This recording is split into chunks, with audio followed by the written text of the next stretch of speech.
हिंदू धर्म से नफरत ये कुरान नहीं कहता, भारत में मस्जिदें तोड़ो ये श्री राम नहीं कहते। रोटी का कोई धर्म नहीं होता और पानी की कोई जात नहीं होती। जहाँ इंसानियत जिंदा है वहाँ मज़हब की कोई बात नहीं होती। कोई कहता हिंदू खतरे में है और कोई कहता है कि मुसलमान खतरे में है। जरा धर्म का चश्मा तो उतार के देखो, पता चलेगा यारों कि हिंदुस्तान इन नेताओं की वजह से खतरे में है। हाय गाइस, मैं हूं आर.के और ये फिर से एक छोटी कहानी। अगर आपको ये कहानी पसंद आए तो वीडियो को लाइक और शेयर ज़रूर कर दें और कमेंट में आप अपना जवाब ज़रूर दें। एक बार की बात है कि एक गांव में बहुत ज़्यादा धर्मी लोग रहा करते थे।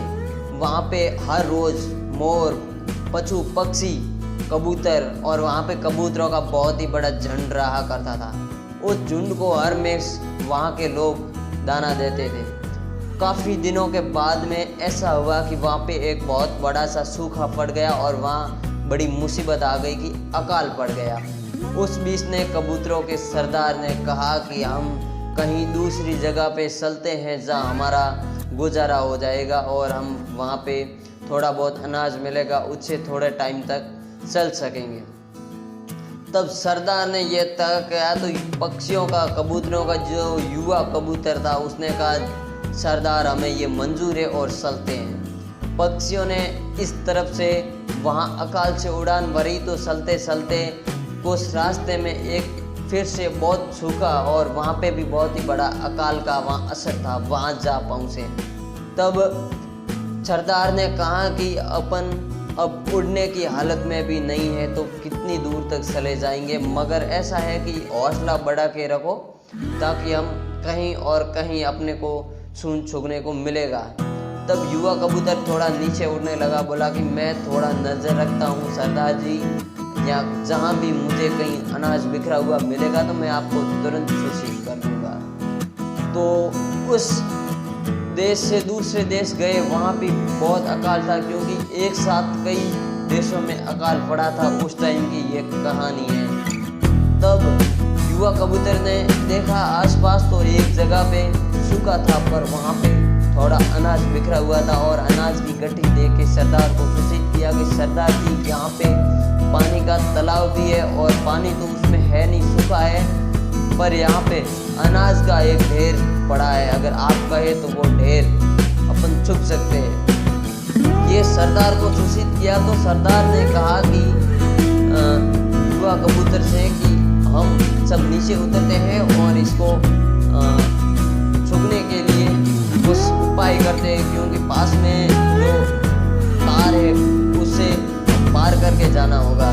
तो वो सब छुपने लगे। तो वैसे ही बलियारा वहाँ पे जो जाल था वो बिछा के रखा था कबूतरों को पकड़ने के लिए, क्योंकि वहाँ पे कबूतर अकाल था तो बहुत कम कबूतर आते थे और उसने ज़्यादा अनाज बिखेर दिया कि यहाँ पे कोई कबूतर आएगा और ज़रूर हमको हमारा काम हो जाएगा। तो सब कबूतर नीचे उतरे तो जहाँ ही वो तैयार था, जैसे ही कबूतर गए उन्होंने जाल डाला, तब सभी कबूतर उड़ने की हालत में भी नहीं थे, पर भी वो थोड़ा बहुत चूरा करने के बाद में थोड़ी उनको धीरज रहा कि हम उड़ सकेंगे। तब सरदार ने कहा कि भाई हम फंस तो गए हैं और अब कोई उपाय है तो बताओ।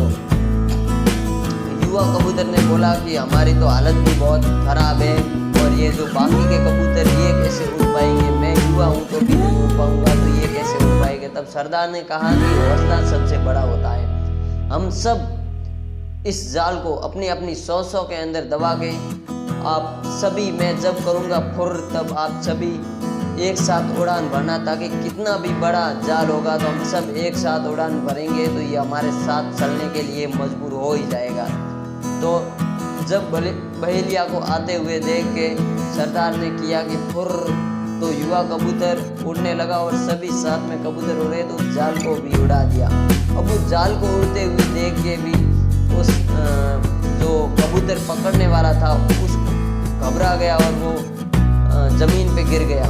जब तक वो बेहोशी से होश में आया तब तक जो कबूतरों का झुंड था वो काफ़ी आगे तक चला जा चुका था और उसके पीछे जब बहेलिया भागने लगा और उसके पीछे तब युवा कबूतर ने कहा, क्योंकि वो नीचे की ओर उड़ान भर रहा था, कहा कि सरदार जी, बहेलिया पीछे पीछे भागता आ रहा है, हम कहाँ तक भागेंगे।